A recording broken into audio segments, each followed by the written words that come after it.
Hello guys, അപ്പോൾ welcome to my YouTube channel. So ഇന്ന് ഞാൻ പറയാൻ വേണ്ടി പോകുന്നത് നമ്മളെ മടീനെക്കുറിച്ചാണ്. മടി നിങ്ങൾക്കും ഉണ്ടാവുമല്ലേ മടി? നിങ്ങളിപ്പോൾ മടിയായിട്ടിരിക്കുന്നുണ്ടല്ലേ ഈ വീഡിയോ എടുത്ത് നോക്കുന്നത്, എനിക്കറിയാം. സോ അപ്പം വലിയൊരു മടിയുടെ ഒരു പ്രതീകമായിരുന്നു ഞാൻ കുറച്ച് നാൾ മുന്നേ വരെ.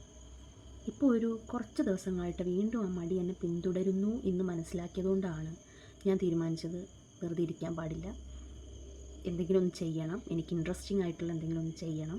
കുറേ നാളായിട്ട് ഞാൻ കണ്ടിന്യൂസ് ആയിട്ട് ഒരു കണ്ടിന്യൂറ്റി ഉണ്ടായിരുന്നില്ല. എനിക്ക് കോൺസ്റ്റൻ്റ് ആയിട്ട് ഞാൻ ഒരു കാര്യം ചെയ്യത്തില്ല. കുറച്ച് സമയത്ത് എന്തെങ്കിലും ചെയ്ത് കഴിഞ്ഞാൽ പിന്നെ അതിൻ്റെ ഇൻട്രസ്റ്റ് പോയി അങ്ങനെ മാറിക്കളിക്കുമായിരുന്നു.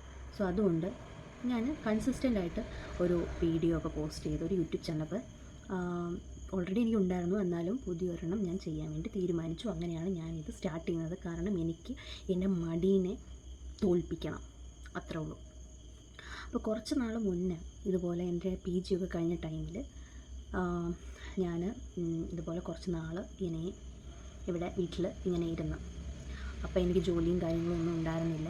സോ എന്നോടിവിടെ എൻ്റെ ഹസ്ബൻഡിൻ്റെ വീട്ടിലേക്ക് ഞാൻ വന്നു. എൻ്റെ മാരേജ് കഴിഞ്ഞാണ്. അപ്പോൾ ഞാൻ എൻ്റെ ഹസ്ബൻഡിൻ്റെ വീട്ടിൽ വന്നു കഴിഞ്ഞപ്പം എനിക്ക് പെട്ടെന്ന് ജോലിയും കാര്യങ്ങളൊക്കെ നോക്കണം. കല്യാണം കഴിഞ്ഞ പാടെ എനിക്ക് ജോലിക്ക് എന്തായാലും പോകണം, അങ്ങനെയുള്ള മൈൻഡായിരുന്നു എനിക്കുണ്ടായിരുന്നത്. പക്ഷേ നമ്മൾ വിചാരിക്കുന്ന പോലെ അല്ലല്ലോ എല്ലാ കാര്യങ്ങളും നടക്കുക. അപ്പം ഞാൻ കുറേ ന്യൂസും അതും ഇതും പിന്നെ ന്യൂസ് പേപ്പറിലും ഒക്കെ കണ്ട് കുറേ സ്ഥലത്തേക്കൊക്കെ ഓരോ പോസ്റ്റിന് വേണ്ടിയിട്ടൊക്കെ അയച്ചു. പക്ഷെ ഒന്നും എനിക്ക് വിളിച്ചിട്ടൊന്നും ഉണ്ടായിരുന്നില്ല. അങ്ങനെ ഒന്ന് രണ്ടെണ്ണം അറ്റൻഡ് ചെയ്ത് ഇൻ്റർവ്യൂ ഒന്നും ശരിയായില്ല. അങ്ങനെ അതിൻ്റെ ഒരു ട്രോമ, ടെൻഷൻ, ഇൻ്റർവ്യൂ അറ്റൻഡ് ചെയ്യാനുള്ളൊരു പേടി, അങ്ങനെയൊക്കെ ആയിട്ട് ഞാൻ ആകെപ്പാടെ കുഴഞ്ഞ് പറഞ്ഞൊരു ഒരു വർഷം എൻ്റെ വെറുതെ ഞാൻ വേസ്റ്റ് ചെയ്തു എന്ന് പറയാൻ പറ്റില്ല. അതിൻ്റെ ഇടയ്ക്ക് എനിക്ക് കേട്ടറ്റ് എക്സാം ഉണ്ടായിരുന്നു. ഞാൻ ടീച്ചിങ് പ്രൊഫഷനാണ് നോക്കുന്നത്, ഡിസൈനർ ടീച്ചിങ് ആ ഒരു രീതിയിലാണ് നോക്കുന്നത്.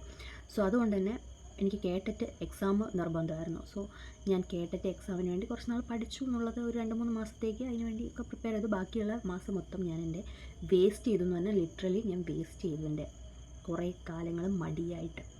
പിന്നെ കുറച്ച് നാൾ കഴിഞ്ഞപ്പോൾ എനിക്ക് എന്തായി, ഈ ഇൻ്റർവ്യൂ അങ്ങനെയൊക്കെ കേൾക്കുമ്പോഴേക്കും ടെൻഷനാവാൻ തുടങ്ങി. അപ്പോൾ ഇവിടെ ഹസ്ബൻഡ് അച്ഛൻ എനിക്ക് കുറേ അവരാണല്ലോ ന്യൂസ് പേപ്പറൊക്കെ നോക്കുന്നത്. അപ്പോൾ ഈ കുറേ ആഡുകളൊക്കെ വരുന്ന സമയത്ത് എന്നോട് പറയും ഇതുപോലെ ഒരു സ്ഥലത്ത് വിളിച്ചിട്ടുണ്ടെന്നൊക്കെ. അപ്പം ഞാൻ എന്ത് പറയും, കള്ളം പറയുന്നത് വെച്ചാൽ ഞാൻ ആ മെയിൽ ID നോക്കിയായിരുന്നു, ഞാൻ ആ മെയിലിലേക്ക് അയച്ചിരുന്നു എന്നൊക്കെ പറഞ്ഞ് ഞാൻ കള്ളം പറയുമായിരുന്നു. ഞാൻ അയക്കില്ലായിരുന്നു. കാരണം എനിക്ക് ഓരോ ഇൻ്റർവ്യൂ അറ്റൻഡ് ചെയ്യേണ്ട ആ ഒരു ഫീൽ, ആ ഒരു ട്രോമയാണോ എനിക്കറിഞ്ഞൂടാ, ആ ഒരു ടെൻഷനൊന്നും എനിക്ക് സഹിക്കാൻ പേടി. അങ്ങനത്തെ ഒരു ഭയങ്കര ഒരു ഇൻട്രോവേർട്ട് ടൈപ്പിലേക്ക് ഇങ്ങനെ അയ്യോ ആ ഒരു മൈൻഡിലേക്ക് ഞാൻ പൊയ്ക്കൊണ്ടിരിക്കുകയായിരുന്നു. അങ്ങനെ ഒരു വർഷമൊക്കെ കഴിഞ്ഞപ്പോഴേക്കും മടുത്ത് ഞാൻ എൻ്റെ ഈ ആ ഒരു വർഷത്തെ ഫ്രസ്ട്രേഷനും കാര്യങ്ങളും ഒക്കെ ഞാൻ എല്ലാവരോടും കാണിക്കാൻ വേണ്ടി തുടങ്ങി. എല്ലാവരോടും മീൻസ് നമുക്ക് ഇഷ്ടപ്പെട്ട ആളുടെ നെഞ്ചത്താണല്ലോ നമ്മൾ കയറാറ്. അപ്പം അങ്ങനെയൊക്കെ ഞാൻ വെറുതെ ഇപ്പം എന്നെക്കാൾ കൂടുതൽ നമ്മൾ മറ്റുള്ളവരെ സ്നേഹിച്ച് വെറുതെ അവരുടെ സമാധാനം കൂടെ കളഞ്ഞ്, സത്യം പറഞ്ഞാൽ നമുക്ക് വേറൊരു പണിയും ഇല്ലാത്തത് കൊണ്ട് നമ്മൾ അവരെ ഇങ്ങനെ ചൊറിയാൻ വേണ്ടി നടക്കുന്ന ഒരു സിറ്റുവേഷനിലേക്ക് എത്തി ഞാൻ. കാരണം എനിക്ക് ഒരു ജോലിയില്ല, അല്ലെങ്കിൽ എനിക്ക് ഒന്നിനോടൊരു താല്പര്യമില്ല, അതായിരുന്നു കാര്യം. അങ്ങനെ കുറേ നാളുകൾ അങ്ങനെ കടന്നുപോയി. അത് കഴിഞ്ഞപ്പം എന്തായി, പിന്നെ ഞാൻ തീരുമാനിച്ചു, പിന്നെ ഇങ്ങനെ എനിക്ക് മടുത്തു, ലൈഫ് മടുത്ത പോലെയൊക്കെ പോയി. അപ്പം ഞാൻ വിചാരിച്ചു ഇങ്ങനെ നടന്നാൻ പറ്റില്ല, എന്തും വരട്ടെ, ആരും നമ്മളെ തൂക്കി കൊല്ലാനൊന്നും പോകുന്നില്ലല്ലോ. സോ ഇൻ്റർവ്യൂകൾ അറ്റൻഡ് ചെയ്ത് നോക്കാം. അങ്ങനെ ഞാൻ വിചാരിച്ച് 2ാമത്തെ വർഷമായി കഴിഞ്ഞപ്പം, മാരേജ് കഴിഞ്ഞ് 2ാമത്തെ വർഷം കഴിഞ്ഞപ്പം ഞാൻ ഇൻ്റർവ്യൂസ് അറ്റൻഡ് ചെയ്യാൻ വേണ്ടി തുടങ്ങി. അങ്ങനെ ഇൻ്റർവ്യൂ അറ്റൻഡ് ചെയ്ത് ഒരു 2 ഇൻ്റർവ്യൂ അറ്റൻഡ് ചെയ്തതിൽ ഓക്കെ അങ്ങനെ അറ്റൻഡ് ചെയ്ത് അപ്പോൾ ഞാൻ നല്ലോണം പ്രിപ്പയർ ചെയ്തിട്ടൊക്കെ പോയി. ഞാൻ കുറേ അത്യാവശ്യമൊക്കെ ഞാൻ പ്രിപ്പയർ ചെയ്യാൻ വേണ്ടി നോക്കി. അത് കഴിഞ്ഞ് എൻ്റെ മനസ്സിലൊരാഗ്രഹം ഉണ്ടാക്കി. ഞാനപ്പം നമ്മുടെ ഈ ഏഞ്ചൽ നമ്പറൊക്കെ ഉണ്ട് 1111, അങ്ങനെയൊക്കെ ഞാൻ ഭയങ്കര വിശ്വസിക്കുന്ന ഒരാളായിരുന്നു. അപ്പം ഞാനതൊക്കെ കാണാൻ വേണ്ടി തുടങ്ങി. അങ്ങനെ ഭയങ്കര വിശ്വാസമായി, ഭയങ്കര ഞാൻ ലോ ഓഫ് അട്രാക്ഷൻ അങ്ങനെയുള്ള കുറേ കാര്യങ്ങളൊക്കെ ഇങ്ങനെ ട്രൈ ചെയ്തൊക്കെ നോക്കി. അതുപോലെ നമ്മൾ ചുമ്മാ ട്രൈ ചെയ്താൽ മാത്രം പോരാ, നമ്മൾ അതിന് വേണ്ടി ഒരു എഫേർട്ട് കൂടെ ഇടണം. സോ ഞാനതിന് വേണ്ടി എഫേർട്ട് ഇട്ടു. ഞാൻ ആ ഒരു ലോ ഓഫ് അട്രാക്ഷൻ പോലെ ഞാൻ പ്രാർത്ഥിച്ച് അങ്ങനെ എനിക്കതിൽ ഒരു ജോലി എനിക്ക് കിട്ടി, ഒരു സ്കൂളിൽ എനിക്ക് കിട്ടി. അങ്ങനെ ഞാൻ ആ സ്കൂളിൽ ഒരു 1 ഇയർ ആയിട്ടിപ്പോൾ വർക്ക് ചെയ്തുകൊണ്ടിരിക്കുകയാണ്. അതിനിടയിൽ ഞാനിപ്പോൾ അവിടെ അടുത്ത സ്കൂളിലേക്ക് ഉള്ള ആഡുകളൊക്കെ വരാൻ തുടങ്ങി, ഇൻ്റർവ്യൂസൊക്കെ വിളിക്കാൻ തുടങ്ങി. സോ ഞാനത് അറ്റൻഡ് ചെയ്തു. ആ ഒറ്റ വർഷം, ആ ഒരു ഒറ്റ വർഷത്തിൻ്റെ ഹാർഡ് വർക്ക്, ഞാൻ ട്രൈ ചെയ്തത്, എൻ്റെ ഹാർഡ് വർക്ക്, അതുപോലെ എനിക്ക് നല്ല ഡിസ്റ്റൻസ് ആയിരുന്നു ഞാൻ വർക്ക് ചെയ്യുന്ന സ്ഥലം എന്ന് പറഞ്ഞാൽ അത്യാവശ്യം ഡിസ്റ്റൻസ് ഉണ്ടായിരുന്നു. അപ്പോൾ എനിക്ക് രാവിലെ വെളുപ്പിനൊക്കെ എണീറ്റ് എനിക്ക് പോകണം അവിടേക്ക്, ആ സ്കൂളിലേക്ക് എത്തണമെങ്കിൽ. ചിലപ്പോൾ 7:30 എത്തേണ്ടി വരും, ചിലപ്പോൾ 8:30 എത്തേണ്ടി വരും. അപ്പം ട്രെയിനിങ് ടൈമിലൊക്കെ എനിക്ക് 7:30 എത്തണം. അപ്പം ഞാൻ ഭയങ്കര നേരത്തെ എണീറ്റ് 5 മണിക്കോ 5:30ക്കൊക്കെ ഈ റോട്ടിൽ കൂടിയൊക്കെ ചിലപ്പം പട്ടികളൊക്കെ ഉണ്ടാവും.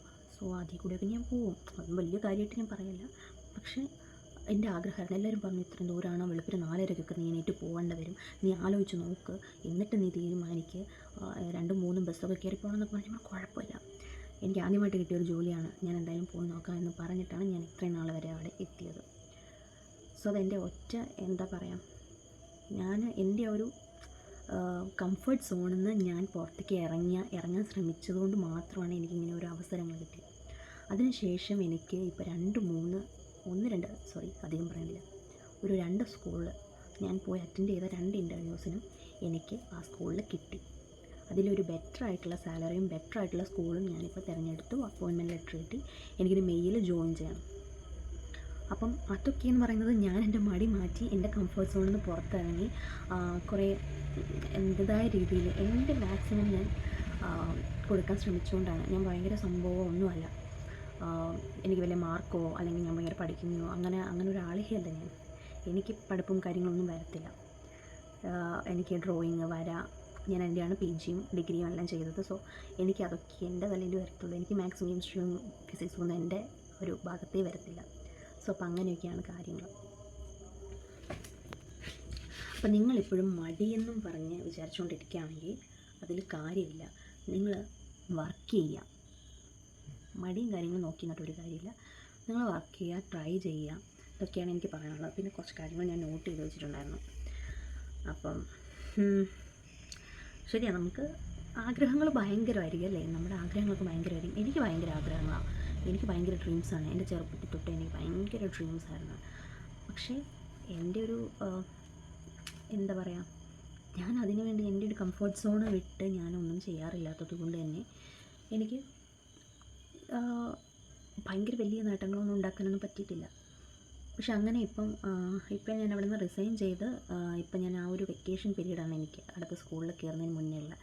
അപ്പോൾ ഈ ഒരു മാസം ഞാൻ വെറുതെ എൻ്റെ വേസ്റ്റ് ചെയ്തു. ഫെബ്രുവരി 1 മാസം ഞാൻ വെറുതെ വേസ്റ്റ് ചെയ്തു. ഇപ്പോഴും ഞാൻ ആലോചിക്കുമ്പോൾ ഞാൻ എന്തിനങ്ങനെ ചെയ്ത്, എന്തെങ്കിലും എനിക്ക് ചെയ്യാമായിരുന്നു. പക്ഷെ ഞാൻ ഒരു എൻജോയ് ചെയ്തു. സത്യം പറഞ്ഞാൽ നെറ്റ്ഫ്ലിക്സ് റീചാർജ് ചെയ്തു, നെറ്റ്ഫ്ലിക്സ് കണ്ടു, കുറേ ഡ്രാമാസ് കണ്ടു, അത് കണ്ട് ഇത് കണ്ട് സിനിമ കണ്ടു. അങ്ങനെ ലിറ്ററലി എൻ്റെ കുറേ ടൈം ഞാൻ വേസ്റ്റ് ചെയ്തതല്ല, ശരിക്കും പറഞ്ഞാൽ അതും ഒരു സെൽഫ് കെയറിൻ്റെ ഭാഗം തന്നെയാണ്. ഒത്തിരി നാൾ നമ്മൾ വർക്ക് ചെയ്ത് ഒരു ഫ്രസ്ട്രേഷൻ അടിക്കുന്ന ടൈമിൽ നമുക്കൊരു ഗ്യാപ്പൊക്കെ കിട്ടുക എന്ന് പറയുമ്പോൾ നമ്മൾ പരമാവധി നമ്മുടെ കാര്യങ്ങളും നോക്കണം. സോ മെയിനായിട്ട് എനിക്കിനി നിങ്ങളോട് പറയാനുള്ള കുറച്ച് കാര്യങ്ങളാണ്. നമുക്ക് ശരിയാണ്, മടിയുണ്ടാവും, എല്ലാം ഉണ്ടാവും. പക്ഷേ നമ്മൾ അതിൽ നിന്നൊക്കെ പുറത്ത് വരാൻ വേണ്ടി നോക്കണം, അതിൽ നിന്നൊക്കെ തിരിച്ചു വരാൻ വേണ്ടി നമ്മൾ നോക്കണം. അതിന് ആദ്യമായിട്ട് നിങ്ങൾ ചെയ്യാൻ നിങ്ങളുടെ മനസ്സിൽ ആഗ്രഹിച്ച കാര്യം, നിങ്ങൾ അത് ജസ്റ്റ് ഒരു സ്റ്റാർട്ടപ്പെങ്കിലും ജസ്റ്റ് ഒന്ന് സ്റ്റാർട്ട് ചെയ്യുക. നിങ്ങൾ ആദ്യം അത് എന്താണെങ്കിലും, അതിപ്പോൾ ഡ്രോയിങ്ങോ വരയ്ക്കണമെന്നോ അല്ലെങ്കിൽ പാട്ട് പഠിക്കണമെന്നോ ഡാൻസ് പഠിക്കണമെന്നോ അല്ലെങ്കിൽ ഫാഷൻ ഡിസൈനിങ് പഠിക്കണമെന്നോ, അതല്ല ഇനി ആനിമേഷൻ പഠിക്കണം, അല്ലെങ്കിൽ വേറെ എന്തെങ്കിലും ബിസിനസ് തുടങ്ങണം, എന്ത് തന്നെ ആയിക്കോട്ടെ, നിങ്ങൾ അതിന് വേണ്ടിയുള്ള ഒരു സ്ക്രിബിൾ ചെയ്യുക. എന്ത് ചെയ്യണം, ഞാൻ എങ്ങനെ തുടങ്ങണം, അങ്ങനെയൊക്കെ. ഇപ്പം എനിക്ക് തന്നെ ഇത്ര നാളായി, എനിക്ക് യൂട്യൂബ് ചാനൽ ഓൾറെഡി ഉണ്ടായിരുന്നതാണ്. എന്നിട്ട് ഞാനിപ്പോൾ 2ാമതാണ് വീണ്ടും യൂട്യൂബ് ചാനൽ ഒരെണ്ണം പുതിയതായിട്ട് സ്റ്റാർട്ട് ചെയ്യുന്നത്. കാരണം എനിക്ക് ഫ്രഷായിട്ട് തുടങ്ങണം. അപ്പോൾ എനിക്ക് ഫ്രഷായിട്ട്, എനിക്ക് കണ്ടൻറ്റ് കാര്യങ്ങൾ അങ്ങനെയൊന്നുമില്ല, ഞാനായിട്ടിരിക്കുക, ഞാനായിട്ട് എൻ്റെ കാര്യങ്ങൾ സംസാരിക്കാനൊക്കെയാണ് എനിക്കിഷ്ടം. അപ്പം എൻ്റെ ലൈഫിൽ ഞാൻ കുറേ കാര്യങ്ങൾ ഇങ്ങനെയൊക്കെ ചെയ്ത് അബദ്ധങ്ങൾ കാണിച്ച കാര്യങ്ങളൊക്കെയാണ്. അപ്പോൾ അതൊക്കെ മാറ്റിയപ്പോൾ എനിക്കുണ്ടായ മാറ്റങ്ങളാണ് ഞാൻ ഇന്ന് നിങ്ങളോട് ഈ വീഡിയോയിലൂടെ ഷെയർ ചെയ്യുന്നത്. അപ്പം നിങ്ങളതൊരു ടാസ്ക്കായിട്ട് എടുക്കുക. നിങ്ങൾ എന്തെങ്കിലും ഒരു കാര്യം ചെയ്യണമെന്ന് ആഗ്രഹിച്ചിട്ടുണ്ടെങ്കിൽ അതിന് വേണ്ടിയിട്ടുള്ള റിസർച്ചെങ്കിലും ചെയ്യുക, ഒരു 10 മിനിറ്റ് ഇരുന്നിട്ട്.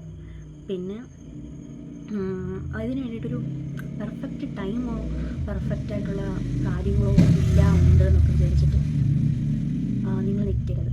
പെർഫെക്റ്റായിട്ട് ഒന്നിനും ഒരു ടൈം ഇല്ല. നമ്മളായിട്ട് ടൈം ഉണ്ടാക്കുക എന്നുള്ളത് മാത്രമേ ഉള്ളൂ. പെർഫെക്റ്റായിട്ട് ഒന്നിനും ഒരു ടൈം ഇല്ല. ഇപ്പോൾ നിങ്ങൾ സ്റ്റാർട്ട് ചെയ്യുക. ഞാനിപ്പോൾ ഒരു ക്യാമറ എൻ്റെ കയ്യിലുള്ള ഒരു നോർമൽ OnePlusൻ്റെ ഒരു ക്യാമറയാണ്. അപ്പോൾ അത് വെച്ചിട്ട് ഇപ്പോൾ സൗണ്ട് മൈക്ക് കാര്യങ്ങളൊന്നുമില്ല. എനിക്ക് തോന്നി ഒരു ചാനൽ തുടങ്ങി ഞാൻ സംസാരിക്കാൻ വേണ്ടി തുടങ്ങി. അപ്പോൾ എനിക്ക് സംസാരിക്കാൻ ഇഷ്ടമാണ്. അപ്പോൾ ഞാൻ വിചാരിച്ചു ആരെങ്കിലുമൊക്കെ നമ്മൾ അങ്ങോട്ടും ഇങ്ങോട്ടൊക്കെ ഫ്രണ്ട്സായി ഇങ്ങനെയൊക്കെ സംസാരിച്ച് അങ്ങനെയൊക്കെ അങ്ങ് പോവാം. കാരണം ഒറ്റയ്ക്ക് ഇരിക്കുന്നതിനെക്കാട്ടും ഭേദം നമുക്കിങ്ങനെ ജസ്റ്റ് കമ്മ്യൂണിക്കേറ്റ് ചെയ്യാം. ഒരാൾക്ക് അറിയുന്ന കാര്യങ്ങൾ മറ്റൊരാൾക്ക് ഷെയർ ചെയ്യുന്നതൊക്കെ നല്ല കാര്യങ്ങളാണല്ലോ. അപ്പം അങ്ങനെയാണ്. പിന്നെ പ്ലാൻ ചെയ്തുകൊണ്ടിരുന്നിട്ട് ഒരു കാര്യമില്ല, പ്ലാനിങ് മാത്രമേ നടക്കത്തുള്ളൂ. അതുകൊണ്ട് പ്ലാനിങ് കാര്യങ്ങളൊക്കെ അവിടെ നിൽക്കട്ടെ, നിങ്ങൾ കാര്യങ്ങൾ ചെയ്യാൻ തുടങ്ങാം. ഓക്കെ, ജസ്റ്റ് സ്റ്റാർട്ട് ചെയ്യുക. പിന്നെ ഞാൻ നോട്ട് ചെയ്തിരിക്കുന്നത് പിന്നെ ഇപ്പം യൂട്യൂബ് വീഡിയോ ആണെങ്കിലും എന്നോടും കൂടി എനിക്ക് പറയാനുള്ള കാര്യമാണ്, നമ്മൾ ഒരു റിസൾട്ട് കിട്ടിയില്ലെന്നും പറഞ്ഞിട്ട് നമ്മൾ അയ്യോ എനിക്ക് റിസൾട്ട് കിട്ടിയില്ല സോ ഞാനിത് നിർത്താൻ പോവുകയാണ് എന്ന് പറഞ്ഞിട്ട് അങ്ങനെ പോയിട്ട് കാര്യമില്ല. എൻ്റെ എല്ലാ യൂട്യൂബ് ചാനലിലും ഞാൻ ഇങ്ങനെയാണ് ചെയ്തിട്ടുള്ളത്. പക്ഷേ ഇനി ഞാൻ അങ്ങനെ ആയിരിക്കില്ല. നിങ്ങൾ വേണമെങ്കിൽ എൻ്റെ യൂട്യൂബ് ചാനൽ നിങ്ങൾ വേണമെങ്കിൽ നോക്കിക്കോ. നിങ്ങളൊരു 10 ദിവസം കഴിഞ്ഞിട്ട് നോക്കിക്കോ, ഒരു മാസം കഴിഞ്ഞിട്ട് നോക്കിക്കോ. എന്തെങ്കിലും ഒരു സബ്സ്ക്രൈബറെങ്കിലും കൂടി, ഒരു വ്യൂസെങ്കിലും കൂടി, അങ്ങനെ ഒരു വീഡിയോ എങ്കിലും ഞാൻ ഒരു ദിവസം ഇടാൻ വേണ്ടി ശ്രമിക്കും. അതാണ് എൻ്റെ ഈ 2 മാസത്തേക്കുള്ള മെയിനായിട്ടുള്ള ടാസ്ക്. അപ്പം അങ്ങനെയാണ്. അപ്പം നിങ്ങൾ ഷോർട്ട് ടൈം ആയിട്ടുള്ള റിസൾട്ടുകൾ നോക്കരുത്, ലോങ് ടൈമാണ് എല്ലാ കാര്യങ്ങളും നമ്മൾ കണ്ടിന്യൂ ആയിട്ട് ചെയ്യുക. ബാക്കിയൊക്കെ നമ്മുടെ പുറകെ വരും. പിന്നെ നമ്മൾ പരമാവധി സക്സസ് ആയിട്ടുള്ള ആൾക്കാരുടെ സ്റ്റോറീസ് കേൾക്കുക, വായിക്കുക ഒക്കെ ചെയ്യുക. കാരണം സക്സസ് ആയിട്ടുള്ളവർ പെട്ടെന്ന് കയറി സക്സസ് ആവുമോ അങ്ങനെയൊന്നല്ല ചെയ്യണം. അവർ കുറേ കാലം കഷ്ടപ്പെട്ടിട്ടുണ്ടാകും, കുറേ കഷ്ടപ്പെട്ടിട്ടൊക്കെ ആയിരിക്കും അവർ ഈ ഒരു സിറ്റുവേഷനിൽ ഇപ്പം എത്തി നിൽക്കുന്നത്. അപ്പം അവരുടെ ഹാർഡ് വർക്ക് കാര്യങ്ങളെല്ലാം ഉണ്ടായിട്ടുണ്ടാകും. പിന്നെ ബാക്കിയുള്ള ആൾക്കാർ, തോറ്റുപോയ ആൾക്കാരുണ്ടാകും. അവരെന്തുകൊണ്ട് തോറ്റുപോയി, അവരെന്തൊക്കെ കാര്യങ്ങൾ ചെയ്തില്ല, ഇങ്ങനെയുള്ള കാര്യങ്ങളൊക്കെ പറ്റുമെങ്കിൽ നിങ്ങളൊന്ന് റിസർച്ച് ചെയ്ത് നോക്ക്. എന്തൊക്കെ കാര്യങ്ങളാണ് നമുക്ക് സക്സസ് ആയവരെന്തൊക്കെ ചെയ്തിട്ടുണ്ട്, അല്ലാത്തവരെന്തൊക്കെയാണ് അവർക്ക് പാളിപ്പോയ കാര്യങ്ങളെന്നൊക്കെ. പിന്നെ നമ്മുടെ ഡ്രീമിൻ്റെ കൂടെ, അതായത് നമ്മൾ വളരുന്നത് കാണാൻ ആഗ്രഹമുള്ള ആൾക്കാരുണ്ടാവും, നമ്മളെ സപ്പോർട്ട് ചെയ്യുന്ന അങ്ങനെയുള്ള ആൾക്കാർ. അപ്പോൾ അവരോട് കൂടുതൽ കമ്പനി ആവുക, അവരോട് കൂടുതൽ സംസാരിക്കുക. അങ്ങനെയുള്ള നല്ല വൈബുകൾ മാത്രം നമ്മളിലേക്ക് എടുക്കുക. ബാക്കി ചീത്ത വൈബൊക്കെ പോട്ടെ. ഓക്കെ. പിന്നെ പെർഫെക്ഷൻ ഒരു കാര്യത്തിലും നോക്കരുത്. പെർഫെക്ഷൻ നോക്കിയിട്ടുണ്ടെങ്കിൽ ഞാനിപ്പോൾ ഈ വീഡിയോ എടുക്കത്തില്ല. ഇപ്പോൾ പെർഫെക്ഷൻ എന്ന് പറഞ്ഞാൽ ഇപ്പം എൻ്റെ ചുറ്റുമുള്ള ആൾക്കാർ, ഇപ്പം അത് അച്ഛനായാലും അമ്മയായാലും ആരായാലും കേൾക്കും എന്നുള്ള ഒരു ഇതെൻ്റെ മൈൻഡിലുണ്ട്. പിന്നെ ഇപ്പം ഡോറ് തുറന്ന് കിടക്കുന്നുണ്ട്, വണ്ടികൾ പോകുന്നുണ്ട്, സൗണ്ട് ഉണ്ട്, ഭയങ്കര ചൂടാണ് ഇവിടെ, ഫാൻ ഇട്ട് കഴിഞ്ഞാൽ മൈക്കില്ലാത്തതുകൊണ്ട് നിങ്ങൾക്ക് കേൾക്കാൻ പറ്റില്ല. സോ വേർത്താലും കുഴപ്പമില്ല, നിങ്ങൾക്ക് ഞാൻ പറയുന്നത് കേൾക്കണം. കാരണം ഞാൻ ഇവരൊക്കെ ആർക്കൊരു ബുദ്ധിമുട്ടുണ്ടാകുമെന്ന് വെച്ചാൽ ഞാൻ സൗണ്ട് കുറച്ചാണ് പറയുന്നത്. അപ്പം അങ്ങനെ പോലും ഞാൻ എൻ്റെ പെർഫെക്ഷനോ കാര്യങ്ങളോ ഒന്നും നോക്കുന്നില്ല, ഞാനങ്ങ് തുടങ്ങി, അത്രേ ഉള്ളൂ. പിന്നെ നമ്മുടെ ലൈഫിൽ കുറേ കാര്യങ്ങൾ നമ്മൾ അബദ്ധങ്ങൾ ചെയ്തിട്ടുണ്ടാകും, തെറ്റുകൾ ചെയ്തിട്ടുണ്ടാകും, ഒക്കെ ഉണ്ടാകും. എന്നുവെച്ചാൽ അതും വെച്ചുകൊണ്ട് നമ്മൾ എത്ര കാലം ജീവിക്കാനാണ്? കുറച്ച് കാലമേ നമ്മൾ ജീവിക്കാൻ പോകുന്നുള്ളൂ. അപ്പം നമ്മൾ ആ ചെയ്ത കാര്യങ്ങളൊക്കെ അതെന്തോ ആവട്ടെ, അത് വലുതാവും ചെറുതാവും എന്താണെങ്കിലും അതൊരു ഭാഗത്തേക്ക് മാറ്റി വെക്കുക. നമ്മളിപ്പോൾ ഇനിയുള്ള നമ്മുടെ ഫ്യൂച്ചറിന് വേണ്ടിയിട്ട് നമ്മൾ വർക്ക് ചെയ്യുക. നമ്മളിപ്പോൾ എന്താണോ ചെയ്യുന്നത് 5 വർഷം കഴിഞ്ഞ് കഴിയുമ്പോഴും നമ്മൾ ഇതേ സിറ്റുവേഷനിൽ തന്നെ ഇരിക്കാതിരിക്കണമെങ്കിൽ നമ്മളിപ്പോൾ എന്തെങ്കിലുമൊക്കെ ചെയ്യണ്ടേ? അത്രേ ഉള്ളൂ, അത്രയും വിചാരിച്ചാൽ മതി. ഇപ്പോൾ ഇരിക്കണം ഞാനല്ല, 5 വർഷം കഴിഞ്ഞ് കഴിഞ്ഞാൽ എനിക്ക് ഇതേ ഞാനാവണ്ട, എനിക്ക് കുറച്ചുകൂടെ ബെറ്റർ ആവണം. ബെറ്റർ ആയിട്ടുള്ള ഒരു സാലറിയുള്ള ജോബ് കിട്ടുക, അല്ലെങ്കിൽ കുറച്ചുകൂടെ സെക്യൂർ ആവുക ലൈഫ്. അങ്ങനെ കുറച്ചുകൂടെ എൻ്റെ ആഗ്രഹങ്ങൾക്കനുസരിച്ച് ഇപ്പം എനിക്ക് എന്തൊക്കെ ഇഷ്ടമുണ്ട് അതൊക്കെ വാങ്ങാനും, പിന്നെ അങ്ങനെ ഒരുപാട് ആൾക്കാർക്ക് അങ്ങനെയൊന്നും ഇല്ലെങ്കിലും നമ്മുടെ ഒരുപാട് ആൾക്കാരുടെ ലൈഫിൽ സന്തോഷം കൊടുക്കണം എനിക്ക് ആഗ്രഹമുണ്ട്. സോറി ഗൈസ്, ഭയങ്കര ബഹളം. അപ്പം നമ്മുടെ ലൈഫിൽ നമ്മളെ സെൽഫ് ലവ് ചെയ്യുക. കാരണം ഞാനിപ്പോൾ എന്നെ ഭയങ്കരമായിട്ട് ഇഷ്ടപ്പെടുന്നു ഗൈസ്. പണ്ട് എനിക്ക് എന്നോട് ഒരു സ്നേഹമില്ലായിരുന്നു, എന്നെ കാര്യമായിട്ടൊന്നും ശ്രദ്ധിക്കത്തില്ലായിരുന്നു. പക്ഷെ ഇപ്പോൾ എനിക്ക് എന്നെ ഭയങ്കര ഇഷ്ടമാണ്. സോ എനിക്ക് സന്തോഷം ഉണ്ടാകുന്ന കാര്യങ്ങൾ ചെയ്യാനും കൂടുതൽ ശ്രമിക്കാറുണ്ട്. അപ്പം അങ്ങനെയൊക്കെയാണ് കാര്യങ്ങൾ. പിന്നെ ഒരു മെയിൻ കാര്യം, എനിക്കറിയാവുന്ന ഒരുപാട് പേര് ചെയ്യുന്ന കാര്യമാണ്, ഞാൻ പരമാവധി ചെയ്യാൻ അങ്ങനെ നോക്കാറില്ല. നമുക്കുണ്ടാകുന്ന പ്ലാൻസ് നമ്മൾ കുറേ പേരോട് ഷെയർ ചെയ്യുക. അങ്ങനെ നമ്മൾ ഒരിക്കലും ചെയ്യരുത്. നമ്മൾ അങ്ങനെ പ്ലാൻസ് കാര്യങ്ങളൊന്നും ഷെയർ ചെയ്യാതിരിക്കുന്നതാണ് നല്ലത്. കാരണം നമ്മുടെ കാര്യങ്ങളൊക്കെ നല്ലപോലെ നടക്കട്ടെ. കാരണം നമുക്ക് ചിലർക്ക് അത് സന്തോഷമുള്ള കാര്യമായിരിക്കും നമ്മൾ നന്നാവുന്നത്, ചിലർക്ക് കണ്ണിന് ചിലപ്പം ഇഷ്ടപ്പെട്ടു എന്ന് വരില്ല. അപ്പം അതൊക്കെ നമുക്ക് നെഗറ്റീവായിട്ട് ബാധിക്കും. സോ നിങ്ങളെല്ലാവരോടും പ്ലാൻസ് ഒന്നും ഷെയർ ചെയ്യാതിരിക്കുക അധികം. ഓക്കെ. പിന്നെ ഈ ഒരുപാട് ഇങ്ങനെ നോർമലി ചെയ്തുകൊണ്ടിരിക്കുന്ന വർക്കിംഗ് പാറ്റേണൊക്കെ മാറ്റി ഡിഫറെൻ്റ് ആയിട്ട് എന്തെങ്കിലുമൊക്കെ ഒന്ന് ചെയ്തൊക്കെ നോക്കുക. ഇപ്പം ഞാൻ തന്നെ എനിക്ക് എന്തൊക്കെ ചെയ്യണമെന്ന് എനിക്കൊരു ഐഡിയ ഇല്ല യൂട്യൂബിൽ. പക്ഷേ പല രീതിയിലും ഞാൻ വർക്കൗട്ട് ചെയ്തുകൊണ്ടിരിക്കുകയാണ്. കാരണം എനിക്ക് എന്താണോ സൂട്ടബിൾ ആവുന്നതെന്ന് എനിക്കിപ്പോഴും അറിയില്ല. അപ്പം ഞാനിങ്ങനെ സംസാരിച്ച് നോക്കുമ്പോഴേ എനിക്കറിയുള്ളൂ ഏത് ടൈപ്പ് ഓഫ് കണ്ടൻറ്റാണ് എനിക്ക് സംസാരിക്കാൻ കൂടുതൽ താല്പര്യം. അപ്പം ഞാനും ഒരു പരീക്ഷണത്തിലൂടെയാണ് പോകുന്നത്. ഓക്കെ. പിന്നെ അത്രയൊക്കെ ഉള്ളൂ. നമ്മുടെ ഒരു 5 വർഷം അടിപൊളിയായിട്ട് നമ്മൾ കഷ്ടപ്പെടാൻ തയ്യാറാണെങ്കിൽ, നമ്മുടെ കംഫർട്ട് സോണിൽ നിന്ന് നമ്മൾ പുറത്തിറങ്ങാൻ തയ്യാറാണെങ്കിൽ നമുക്ക് പിന്നെ ബാക്കിലോട്ട് നോക്കേണ്ട ആവശ്യമില്ല. നമ്മൾ ചെയ്യുന്ന കാര്യത്തിൻ്റെ റിസൾട്ട് ആ 5 വർഷം കഴിയുമ്പോൾ നമുക്ക് കിട്ടും. പിന്നെ നമ്മൾ തിരിഞ്ഞ് നോക്കണ്ട, ഫ്രണ്ടിലേക്ക് നോക്കി പോവുക. ഓക്കെ. അപ്പോൾ ഞാനും ആഗ്രഹിക്കുന്നത് എൻ്റെ ഈ വരുന്ന 5 വർഷം അത് ഞാൻ നന്നായിട്ട് യൂസ് ചെയ്യും. എനിക്ക് ഇപ്പം ഞാൻ ആലോചിക്കുമ്പോൾ വിചാരിക്കും, ഇപ്പം ഞാൻ ഈ ചെയ്യുന്ന കാര്യങ്ങൾ എനിക്ക് നേരത്തെ ഒരു 5 വർഷം മുന്നേ ചെയ്യാൻ പറ്റിയിരുന്നെങ്കിൽ ഇന്ന് ഞാൻ എന്തെങ്കിലുമൊക്കെ ആയി പോയേനെ മേ ബി. പക്ഷേ ഇപ്പം അത് വിചാരിച്ചുകൊണ്ടിരുന്നാൽ എൻ്റെ സമയം വെറുതെ വേസ്റ്റാവും, വീണ്ടും മടി പിടിക്കും, ഒക്കെ ആവും. അതുകൊണ്ട് ഞാൻ അതൊന്നും ചിന്തിക്കുന്നില്ല. ഇനി വരുന്ന ഫ്യൂച്ചർ എൻ്റെ 5 വർഷം, ഇപ്പം എനിക്ക് 27 വയസ്സ്, എനിക്കൊരു 32 ഒരു 33 വയസ്സിനുള്ളിൽ എനിക്ക് കുറച്ചുകൂടെ ബെറ്റർ ആവണം. എൻ്റെ ലൈഫും എൻ്റെ ചുറ്റുപാടും എൻ്റെ എല്ലാ ആഗ്രഹങ്ങളും ഒക്കെ എന്തെങ്കിലുമൊക്കെ എവിടെയെങ്കിലുമൊക്കെ എത്തിക്കണം. അപ്പോൾ അത്രയേ ഉള്ളൂ. നിങ്ങൾക്ക് എനിക്കറിയത്തില്ല, ഞാൻ പറയുന്ന കാര്യങ്ങളൊക്കെ നിങ്ങൾക്ക് മനസ്സിലായി കാണുമെന്ന് ഞാൻ വിചാരിക്കുന്നു. അപ്പോൾ നിങ്ങൾക്ക് എൻ്റെ വീഡിയോ ഇഷ്ടപ്പെടുവാണെങ്കിൽ മാത്രം ഒന്ന് സബ്സ്ക്രൈബ് ചെയ്യുക, ഷെയർ ചെയ്യുക എന്നൊന്നും ഞാൻ പറയുന്നില്ല. അപ്പോൾ അത്രയേ ഉള്ളൂ. നിങ്ങൾക്ക് എന്നെ ഇഷ്ടപ്പെടുകയാണെങ്കിൽ സബ്സ്ക്രൈബ് ചെയ്യുക, ലൈക്ക് ചെയ്യുക, വീഡിയോസൊക്കെ കാണുക, സപ്പോർട്ട് ചെയ്യുക. അപ്പോൾ ശരി, എല്ലാവർക്കും ടാറ്റ.